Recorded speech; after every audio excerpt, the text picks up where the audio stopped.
Hi guys, welcome to my YouTube channel. ఈరోజు మేము మా కాలేజ్కి వెళ్ళాము.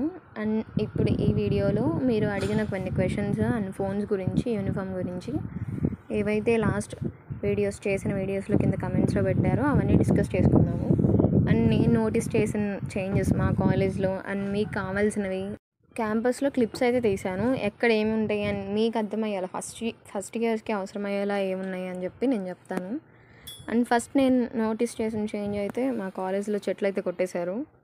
ఇప్పుడు మీరు చూస్తున్నారు కదా, ఈ సిమెంట్ రోడ్ని ఆ న్యూ బ్లాక్ కోసం అయితే ఎక్స్టెన్షన్ కోసం ఇటు సైడ్ ఉన్న చెట్లన్నీ కొట్టేశారు. మా కాలేజ్లో ఏదైనా నెగిటివ్ పాయింట్, నాకు నచ్చిన పాయింట్ ఏదైనా చెప్పమంటే నేను ఫస్ట్ ఇదే చెప్తాను. చెట్లు చాలా తక్కువ ఉంటాయి, గ్రీనరీ అసలు ఉండదు. ఉన్న 4 చెట్లను కూడా దానికి అడ్డొచ్చినాయి, తీగలకు ఉన్నాయి అని చెప్పి ఎప్పుడు కొట్టేస్తూనే ఉంటారు.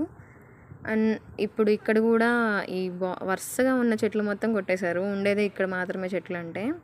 అండ్ ఇదైతే మీ న్యూ బ్లాక్ ఆల్మోస్ట్ కంప్లీట్ అయింది అని చెప్తున్నారు. మీకు 28th కాలేజ్ స్టార్ట్ అయింది కదా, సో అప్పటికైతే కింద ఫ్లోర్స్ కానీ 2 ఫ్లోర్స్ దాకా అయితే మీకు క్లాసెస్ వరకు ఉండేలాగా మొత్తం సెట్ చేస్తారు. అప్పటికి బ్లాగ్ని ఓపెన్ చేస్తారు. బట్ వర్క్ అయితే జరుగుతూ ఉండిద్ది. లైక్ పైన ఫ్లోర్స్లో వర్క్ కానీ బయట ఎక్స్టీరియర్ వర్క్ కానీ జరుగుతూనే ఉండిద్ది. క్లాసెస్ మాత్రం 28కి బ్లాగ్ అయితే ఓపెన్ చేసి క్లాసెస్ మాత్రం జరుగుతాయని చెప్తున్నారు. సో వర్క్ జరుగుతున్నా కానీ క్లాసెస్ అయితే జరుగుతాయి. సో అప్పటికైతే బ్లాగ్ ఓపెన్ అయిపోయింది. అండ్ ఫోన్స్ గురించి నేను మొన్న ఇంకా డీటెయిల్గా తెలుసుకున్నాను, హాస్టల్స్లో ఫోన్ ఎలా ఉంది అని చెప్పి. నార్మల్గా లాస్ట్ ఇయర్ దాకా first, second, third year, fourth year వాళ్ళు ఎవరైనా కానీ 2 to 3 hours వాళ్ళకి ఇచ్చిన 2 hours కానీ 3 hours కానీ టైం లిమిట్ ఉండిద్ది. అప్పుడు మాత్రమే స్టూడెంట్స్ యూజ్ చేసుకొని తర్వాత మళ్ళీ ఫోన్ సబ్మిట్ చేయాల్సి ఉండిద్ది. బట్ ఇయర్ ఆ రూల్స్ మారినాయి. ఎలా మారింది అంటే సెకండ్, థర్డ్, ఫోర్త్ ఇయర్ వాళ్ళు ఫోన్ సబ్మిట్ చేసుకునే పని లేదు. అంటే ఆ 2 hours 3 hours తర్వాత యూజ్ చేసుకొని సబ్మిట్ చేయాల్సింది ఉంది కదా, అదైతే సబ్మిట్ చేయాల్సిన అవసరం లేదు. సో వాళ్ళ దగ్గరే ఉంచుకోవచ్చు. ఆల్రెడీ హాస్టల్ ఫీజు ఎలా ఉండేది అని చెప్పి మనం ఆల్రెడీ ప్రీవియస్ వీడియోలో మాట్లాడుకున్నాము. ఒకవేళ మీరు కనుక హాస్టల్ ఫీ ఇంకా చూడలేదు అనుకుంటే డిస్క్రిప్షన్లో లింక్ పెడతాను, ఆ వీడియో చూడండి. మీకు హాస్టల్ ఫీ గురించి క్లారిటీ వస్తుంది. అండ్ ఫస్ట్ ఇయర్ వాళ్ళకి మాత్రం ఈ ఇయర్ కూడా ఆ రూలే ఉంది. లైక్ 3 hours వాడుకొని తర్వాత ఫోన్ సబ్మిట్ చేయాలి అని చెప్పి. ఫస్ట్ ఇయర్ వాళ్ళకి మాత్రం మారలేదు అని అంటున్నారు. ఒకవేళ మీరు జాయిన్ అయిన తర్వాత బై ఛాన్స్ ఏమన్నా రూల్స్ మారచ్చు. బట్ ఇప్పటికైతే ఫస్ట్ ఇయర్ వాళ్ళకి ఫోన్స్ వాళ్ళు ఇచ్చిన టైం పీరియడ్ వరకే వాడాలి అని ఉంది. సో కాలేజ్లో ఎలా ఉంది అంటే, కాలేజ్లో అయితే ఫస్ట్ ఇయర్ వాళ్ళకి ఎలా ఉంది అని చెప్పి అఫీషియల్గా అయితే చెప్పట్లేదు. అండ్ సఫారీ బాబాయిని అడిగితే యూనివర్సిటీ అవడం వల్ల ఓన్లీ ఫోన్స్కి మాత్రమే రూల్స్ మారినాయి, అందరికీ ఎలా ఉంది, ఎవరు పట్టుకోవట్లేదని మాత్రమే చెప్పారు. సో ఇప్పటికైతే ఎవరు చెక్ చేయట్లేదని చెప్తున్నారు. సో మీరు రిస్క్ తీసుకొని ఏమైనా కానీ మేము చూసుకోగలము అనుకుంటే మాత్రం ఫోన్స్ తీసుకెళ్ళండి. లేదంటే లైక్ మళ్ళీ హాలిడేస్ వస్తాయి కదా, అప్పటిదాకా వెయిట్ చేసి ఆ తర్వాత తీసుకెళ్ళొచ్చు. మీకు ఎలా ఉంది అని చెప్పి కాలేజ్లో పట్టుకుంటున్నారా లేదా, ఫోన్స్ తీసుకొస్తున్నారా లేదా అని చెప్పి ఈ టైంలో ఒకసారి మీరు చెక్ చేసుకొని ఆ తర్వాత ఇంటికి వచ్చినప్పుడు ఫోన్స్ తీసుకొని వెళ్ళండి. హాస్టల్ వాళ్ళు అయితే తీసుకొని వెళ్ళండి. లైక్ వాళ్ళు ఇచ్చిన టైం పీరియడ్లో ఫోన్స్ చూసుకొని మళ్ళీ వార్డెన్స్కి సబ్మిట్ చేయాలి. ఇదైతే ఫోన్స్ గురించి. సో ఇది క్లియర్గా లేదు అనుకుంటే ఒకసారి మీరు 28th ఎలాగో కాలేజ్కి వెళ్తారు కాబట్టి ఒకసారి అక్కడ మీకు ఎలా అనిపించింది, బాగానే ఉందా అంతా అనుకొని చూసుకొని ఒకసారి కనుక్కొని మీ సీనియర్స్ని కానీ ఎవరినన్నా అప్పుడు చూడండి. అండ్ 28th ఓపెనింగ్ కదా, ఆ రోజునే రావాలా అంటే లేదు, 1 week దాకా క్లాసెస్ ఏమి అంతగా జరగవు. మీకు ఏమైనా వర్క్ ఉంటే అక్కడ టూర్స్లో కానీ అలా ఉంటే కొంచెం 1 week లోపు 1 week దాకా టైం తీసుకోవచ్చు. ఆ తర్వాత నుండి మాత్రం కంపల్సరీ రండి. గర్ల్స్ హాస్టల్లో కూడా సేమ్ రూల్స్ ఫోన్ గురించి, సేమ్ అలానే థర్డ్, సెకండ్, ఫోర్త్ ఇయర్ వాళ్ళకి మాత్రం ఇచ్చేస్తున్నారు ఫోన్స్. బట్ ఫస్ట్ ఇయర్ వాళ్ళకి వాళ్ళ టైం స్లాట్ ప్రకారం వాళ్ళు తీసుకుంటారు. అండ్ స్టడీ అవర్స్ మాత్రం జరుగుతాయి. 2.5 3 hours మాత్రం స్టడీ అవర్స్ జరుగుతాయి. మీరు కంపల్సరీ స్టడీ అవర్స్కి అటెండ్ అవ్వాలి. లైక్ ఏదన్నా హెల్త్ ఇష్యూ ఉన్నప్పుడు పర్మిషన్ తీసుకొని హాస్టల్ రూమ్లో ఉండొచ్చు. బట్ బంక్ కొట్టి హాస్టల్లో ఉండడం ఇలా అయితే జరగదు. వాటిని వచ్చి చెక్ చేసి పంపిస్తారు. మీరు ఫస్ట్ ఇయర్ వాళ్ళు ఫీ పే చేయాలి అన్నప్పుడు ఇది సెంట్రల్ బ్లాక్లో మనకి ఇలా ఉండేది ఆఫీస్ రూమ్, మీరు ఒకసారి చూపిస్తున్నారు, ఇక్కడ పే చేయండి. లైక్ ఇప్పుడు రిపోర్టింగ్ అప్పుడు పే చేసినా కానీ తర్వాత మీరు ఫీ కట్టాల్సినప్పుడు పే చేసినా కానీ ఇదే రూమ్లో కట్టాలి. అండ్ ఏదైనా సర్టిఫికేట్స్ తీసుకోవాలి మనం అనుకున్నప్పుడు కూడా అందరం ఇక్కడ తీసుకుంటాము ఆఫీస్ రూమ్లో. సో మీరు సర్టిఫికేట్ సబ్మిట్ చేయాలన్నా కానీ ఇక్కడ సబ్మిట్ చేసి తీసుకోవచ్చు. అండ్ యూనిఫామ్ విషయానికి వస్తే యూనిఫామ్ బయట కొనుక్కోవచ్చా లోపల కొనుక్కోవచ్చా అని అడుగుతున్నారు. సో మీరు జాయిన్ అయిన 2-3 వీక్స్కి యూనిఫామ్ అయితే కాలేజ్లోనే పెడతారు. లైక్ గర్ల్స్కి 2 pairs 1500 అలా ఉండిద్ది. సో మీరు కొనుక్కోవాలి అనుకుంటే కాలేజ్లో కొనుక్కోవచ్చు, లేదంటే బయట కూడా దొరికిద్ది. బయట ఎక్కడ అంటే అరండల్పేట్ బ్రాడీపేట్లో బాంబే డైయింగ్ అని చెప్పి మన కాలేజ్లో అమ్మే వాళ్ళు బాంబే డైయింగే. బట్ బయట కొంటే ఏంటంటే ఒక్కోసారి స్లైట్ డిఫరెన్స్ ఉండిద్ది ప్యాంట్ కలర్లో కానీ చున్నీ కలర్లో కానీ. సో ఆ డిఫరెన్స్ రాకుండా ఉండాలి అంటే కనుక కాలేజ్లో కొనండి. ఒకవేళ పర్లేదు అనుకుంటే బయట తీసుకోండి. చాలామంది బయట తీసుకుంటారు. బయట ఎక్కడ అంటే బ్రాడీపేట అరండల్పేట అక్కడ కూడా బాంబే డైయింగ్ ఉంటాయి. బాంబే డైయింగ్ కాకపోయినా వేరే షాప్స్లో కూడా అమ్ముతారు.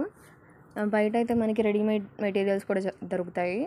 మీకు ఏది కంఫర్ట్ అనిపిస్తే మీరు ఏది కొనుక్కోవాలి అనుకుంటే అది కొనుక్కోవచ్చు. అండ్ ఇప్పుడు మీరు చూస్తున్నది అయితే ఏ బ్లాక్. మీరు ఫస్ట్ ఇయర్ వచ్చిన తర్వాత ఇక్కడే కూర్చోబెడతారు. అంటే ఇది ఫస్ట్ ఇయర్స్ బ్లాక్ అని కూడా అంటారు. మేము ఫస్ట్ ఇయర్ వచ్చిన ఎవరు ఫస్ట్ ఇయర్స్ ఉన్నారో వాళ్ళని ఇక్కడ ఈ బ్లాక్లోనే కూర్చోబెడతారు. అండ్ ఒకవేళ ఈ బ్లాక్లో క్లాసెస్ సరిపోకపోతే జూనియర్స్కి వచ్చిన వాళ్ళకి మిగతా బ్లాక్స్లో కూడా స్ప్రెడ్ చేస్తారు. అండ్ మీకు చూసినట్టయితే అక్కడ మీకు ఓఏటీ కనిపిస్తుంది. మీరు ఫస్ట్ వీక్ వస్తారు కదా 0 సెమ్ అప్పుడు మీకు చాలా ఈవెంట్స్ జరుగుతాయి. ఈవెంట్స్ లైక్ ఈవినింగ్ అయితే చాలు ఈవెంట్స్ జరుగుతాయి 0 సెమ్లో. మనకైతే మన కాలేజ్లో మూవీ ప్రమోషన్స్ కూడా జరుగుతాయి. చాలామంది హీరోస్ వస్తూ ఉంటారు, మీరు చూడొచ్చు. లైక్ మూవీ లవర్స్ ఎవరైనా ఉంటే మీ ఫేవరెట్ హీరోస్ మేబీ రావచ్చేమో. లైక్ Tier 1 హీరోస్ రాకపోయినా Tier 2 Tier 3 అయితే వస్తారు. సో ఎంజాయ్ చేయొచ్చు మంచిగా. అండ్ ఇటు సైడ్ నుండి మనం ఇప్పుడు మీకు ప్లేస్మెంట్ సెల్ చూపిస్తాను, ఎగ్జామినేషన్ సెల్. ఒకవేళ ఇది మీకు ఎలా అవసరమైంది అంటే మీరు సెమ్ ఎగ్జామ్స్ రాసేటప్పుడు మీకు హాల్ టికెట్ కావాలి, కంపల్సరీ ఇస్తారు. మీరు హాల్ టికెట్ కనుక పోగొట్టుకుంటే ఇక్కడికి వచ్చి వీళ్ళని బతిమలాడుకోవాలి. బతిమలాడినా ఇవ్వరు. హెచ్ఓడి సైన్ తీసుకొని రమ్మంటారు. 50 రూపీస్ ఏమో ఫైన్ కట్టాలి. ఫైన్ కట్టినా కానీ ఇవ్వరు. సో మీ హెచ్ఓడి సైన్ తీసుకొని వచ్చి వాళ్ళని రిక్వెస్ట్ చేసి వీళ్ళని రిక్వెస్ట్ చేస్తే కానీ ఇవ్వరు. సో హాల్ టికెట్ మాత్రం పోగొట్టుకోవద్దు. ఎగ్జామ్ ముందు అసలే పోగొట్టుకోవద్దు. ఆ టెన్షన్కి మీరు చదివింది కూడా మర్చిపోవచ్చు. సో హాల్ టికెట్ని జాగ్రత్తగా పెట్టుకొని. సో ఇప్పుడు ఇది మెస్, మీ టోకెన్స్ ఇక్కడే తీసుకోవాలి. ఇటు సైడ్ లైక్ ఇక్కడ తీసుకోవచ్చు. అండ్ మీకు న్యూ బ్లాక్ క్యాంటీన్ పక్కన కొత్తగా న్యూ బ్లాక్ క్యాంటీన్ పక్కన కూడా టోకెన్స్ పెట్టారు. సో అక్కడ తీసుకొని వచ్చి ఇక్కడ వెళ్ళి మెస్ చేయవచ్చు. అండ్ ఇటు సైడ్ మనకి ఇటు మెస్ ఉండిద్ది ఎంట్రన్స్. బాయ్స్ అయితే ఇటే తింటారు, గర్ల్స్ మెస్ అటు సైడ్ ఉండిద్ది. ఇటు సైడ్ వెళ్ళి మార్నింగ్ బ్రేక్ఫాస్ట్ చేయొచ్చు. అండ్ మనం అటు వెళ్తే కనుక మనకి క్యాంటీన్ ఉండిద్ది. మీరు ఏమన్నా కూల్ డ్రింక్స్ ఎక్కువ ఏమి ఎక్స్పెక్ట్ చేయొద్దు. లైక్ మంచూరియా ఇలాంటి ఫాస్ట్ ఫుడ్ అయితే మన కాలేజీలో ఎక్స్పెక్ట్ చేయొద్దు. అలా ఏమి ఉండవు. లైక్ చిన్న సైజ్ కాదు, పెద్ద సైజ్ బడ్డీ కొట్టు అనుకోవచ్చు. Like cool drinks, cakes and కుర్కురేలు ఇవే ఉంటాయి.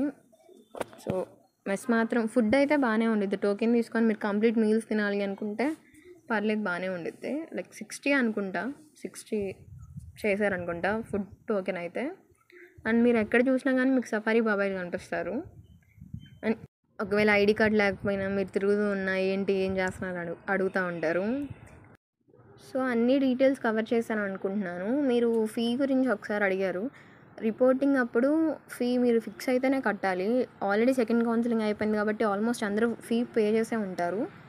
అండ్ ఎవరైనా చేయకపోతే లైక్ థర్డ్ కౌన్సిలింగ్ ఆగే వాళ్ళు మాత్రం చెప్పి, అంటే వాళ్ళకి చెప్పి మేము థర్డ్ కౌన్సిలింగ్కి వెయిట్ చేస్తున్నామని చెప్పి సర్టిఫికేట్ సబ్మిట్ చేయకుండా ఫీ కట్టకుండా ఉండొచ్చు. మిగతా వాళ్ళు మాత్రం ఆల్మోస్ట్ సెకండ్ కౌన్సిలింగ్కే అందరు కాలేజ్ ఫిక్స్ అవుతారు. సో వాళ్ళు మాత్రం పే చేయాల్సిందే. బస్ ఫీ, లైబ్రరీ ఫీ ఇవన్నీ ఆల్రెడీ పే చేసే ఉంటారు మీరు, మీకు కౌన్సిలింగ్ అయిపోయింది కాబట్టి. సో ఓన్లీ క్లాసెస్ కోసం వెయిట్ చేస్తూ ఉంటారు. అండ్ ఇంకొకటి ఏంటంటే మనకి రికార్డ్స్ కూడా ఉంటాయి, రికార్డ్స్ రాయాలి. సో అదొక తలనొప్పి, ఉపయోగం లేని పని చేస్తాము. అది మాత్రం కంపల్సరీ ఉండిద్ది. ల్యాబ్స్ ఉంటాయి, బంక్ కొట్టడానికి ఉండిద్ది. బట్ అటెండెన్స్ మాత్రం 75% ఉండేలా చూసుకోండి. 75% లేకపోతే 65 ఉంటే కనుక మీరు మెడికల్ సర్టిఫికేట్ సబ్మిట్ చేయాలి. అండ్ అంతకంటే తక్కువ ఉంటే కాండోనేషన్ ఫీ కట్టాలి. మనకైతే లాస్ట్ ఇయర్ దాకా 500 కాండోనేషన్ ఫీ. ఇప్పుడు యూనివర్సిటీ అయింది కాబట్టి దాన్ని ఎంత చేస్తారో తెలియదు. సో కాస్త కాండోనేషన్ కట్టకుండా మంచిగా కాలేజ్కి వెళ్ళండి. అండ్ మీకు ఇప్పుడు ఒక రూమ్ చూపిస్తా, అది శాక్ రూమ్. సో శాక్ అంటే స్టూడెంట్ యాక్టివిటీ కౌన్సిల్. ఒకవేళ మీరు ఏమన్నా మంచిగా జాయిన్ అయ్యి శాక్లో ఉండాలి అనుకుంటే జాయిన్ అయ్యే వాళ్ళు జాయిన్ అవ్వండి.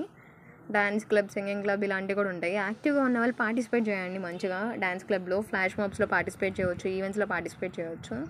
అండ్ ఉన్న రీసోర్సెస్ అన్నిటిని మంచిగా యూస్ చేసుకోండి కాలేజ్లో. ఇంకేమైనా డౌట్స్ ఉంటే కమెంట్ చేయండి. లైక్ మీ బీటెక్ లైఫ్ని మంచిగా ఎంజాయ్ చేయండి. క్యాంపస్ మొత్తం తిరగండి. మీకు క్యాంపస్ మొత్తం ఎప్పుడు తెలిసిద్ది అంటే మీరు టీసీకి అప్లై చేయడానికి వెళ్ళిన రోజు తెలిసిద్ది. మీకు 4th ఇయర్లో ఎక్కడ లేని కార్నర్ కూడా సర్చ్ కోసం సైన్స్కి తిరిగేటప్పుడు తెలిసిద్ది. అండ్ ఈలోపు మంచిగా ఎంజాయ్ చేయండి. నెక్స్ట్ నేను ఇన్ఫోసిస్లో వీడియోస్ అన్నీ అప్లోడ్ చేస్తూ ఉంటాను. ఛానల్ని సపోర్ట్ చేయండి, ఫాలో చేయండి, లైక్ చేయండి అండ్ మీ ఫ్రెండ్స్కి షేర్ చేయండి. అండ్ వీడియోస్ అన్నీ మంచిగా చూస్తున్నందుకు thank you so much. Thank you for watching. ఈ స్టెప్స్ అయితే మా కాలేజ్లో మా favourite spot. Thank you for watching.